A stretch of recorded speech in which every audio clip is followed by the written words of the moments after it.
중국 5천년 역사 속에는 289년 동안 이어진 당나라를 볼 수 있습니다.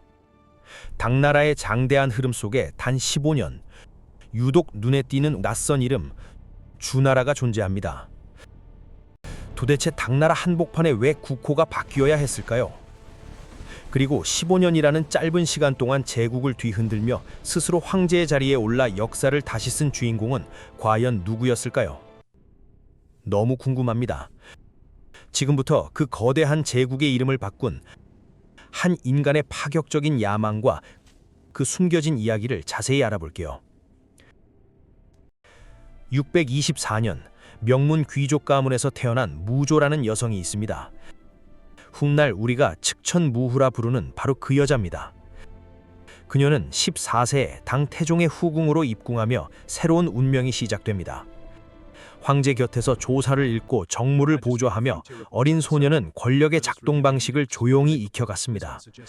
사실 총애를 받았던 인물은 아니라고 합니다. 그런데 649년 당 태종이 사망하자 후궁이었던 무조는 당시 관례에 따라 머리를 깎고 26살에 비구니가 되어 절로 보내졌습니다. 황궁을 떠난 후궁이 다시 권력의 중심으로 돌아오는 일은 매우 드물었기에 많은 사람들에게 그녀의 정치적 생명은 끝난 것처럼 보였습니다. 하지만 여기서 역사적 반전이 일어납니다. 비구니 생활 2년 뒤 28살, 무조는 태종의 아들이자 새 황제인 고종의 후궁으로 궁에 복귀했습니다. 당시 고종의 총애를 받았던 소숙비를 견제하려던 왕 황후의 판단도 복귀에 영향을 준 것으로 전해집니다. 아무튼 그날 이후 무조는 빠르게 고종 황제의 신임을 얻으며 궁중에서 영향력을 확대해 나갔습니다. 이 시점에 중요한 사건 하나가 발생합니다. 특히 무조의 갓 태어난 딸이 갑자기 사망한 사건이 발생합니다.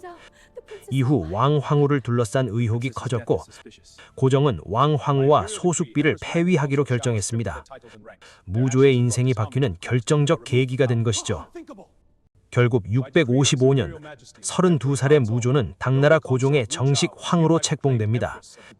비구니로 절에 보내졌던 후궁이 불과 몇 년 만에 당나라 최고 권력자 고종의 배우자인 황후의 자리에 오르는 극적인 반전을 이루게 된 것입니다. 고종의 건강은 날로 악화되며 그럴수록 무조는 국정에 더욱 깊이 관여하며 실권을 장악해 갔습니다. 이제 황후를 넘어 제국의 실질적 통치자가 된 그녀는 683년 고종이 사망할 무렵 이미 당나라 조정의 전권을 쥐고 있었습니다. 683년 고종이 갑자기 뇌졸중으로 사망합니다. 당시 나이 60세의 측천무후는 태후로서 관리에 따라 장남 중종을 황제로 세우지만 그가 독자적 권력을 꾀하자 2달 만에 폐위시키고 차남 예종을 옹립했습니다. 하지만 이후에도 실권을 휘두르던 그녀는 690년 예종에게 양위를 받아 중국 역사상 유일한 여성 황제로 즉위했습니다. 여기서 청나라를 47년간 지배한 최고 권력자 서태후가 떠오릅니다. 그녀는 황제가 아니었는가?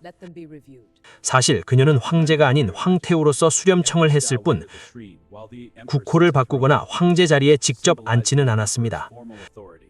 중국 5천년 역사에서 황제의 자리에 올라 국호까지 바꾸고 제국을 직접 통치한 여성은 우리가 측천무후라고 부르는 그녀가 유일합니다. 무조는 마침내 선언합니다. 690년, 당시 나이 67살의 나이에 스스로 성신 황제라 칭하며 국호를 주라고 바꿉니다. 중국 역사상 유일한 여성 황제가 탄생하는 순간입니다.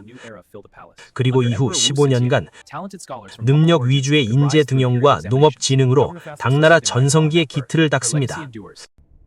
그러나 말년의 권력 독점과 측근 정치에 반발한 세력이 705년 쿠데타를 일으켰으며 82세의 성신 황제는 퇴위하였고 뒤이어 당나라가 부활하며 15년의 주나라 시대는 막을 내렸습니다.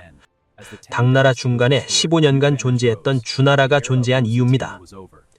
퇴위 후 그녀는 상향궁에서 지내다가 같은 해 82세의 나이로 생을 마감했습니다. 그녀의 무덤이 있는 건능에는 오늘날까지도 글자가 새겨지지 않은 무자비가 서 있습니다. 왜 비석이 비어있는지는 정확히 알려지지 않았지만 자신의 공과를 후세의 평가에 맡기려 했다는 해석과 업적이 너무 많아서 글로 다 담지 못했다는 해석이 전해집니다. 당나라의 전성기가 그녀 때문이라고 하니 글은 남기기 어려웠겠죠. 참고로 오늘날 우리가 부르는 측천무후라는 이름은 그녀가 죽은 뒤 생전의 조노인 측천대성 황제 등에서 따와 후세가 붙인 칭호로 당대에는 황후 시절 천우나 황제 제위기 성신 황제 등으로 불렸습니다. 측천무후는 당대에 불렸던 이름은 아닙니다.